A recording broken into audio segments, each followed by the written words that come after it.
நடிகர் விஷால் தன்னோட தேவி அறக்கட்டளையின் மூலம் மூத்த நாடக நடிகர் ராமசுப்பையாவுக்கு உதவி செஞ்சிருக்காரு. மேலும் நடிகர் விஷால் தன்னோட தாயார் தேவியின் பேர்ல அறக்கட்டளையை ஆரம்பிச்சு படிக்க கஷ்டப்படும் ஏழை மாணவ மாணவியர்களுக்கு உதவி செஞ்சுட்டு வர்றாரு. அன்பின் ஓவியம் அப்படிங்கிற நாடகத்தில் நடிச்சவர் தான் இந்த ராமசுப்பையா.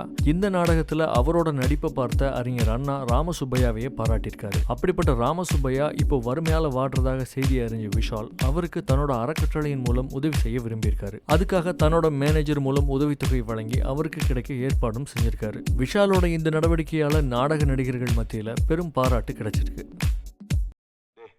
பொம்பளைங்க ஒதுங்கிற இடத்துல லைட்டை போடுற மடையா சுடுகாட்டில் போய் செத்து போனதுக்கப்புறம் அந்த போனதுக்கு எலும்பு எடுத்து அது இதெல்லாம் சுவாசிக்கு என்ன கேரக்டர்னு தெரியல. அகோரி கூட போய் 10 நாள் தங்கிட்டு வந்திருக்கான்.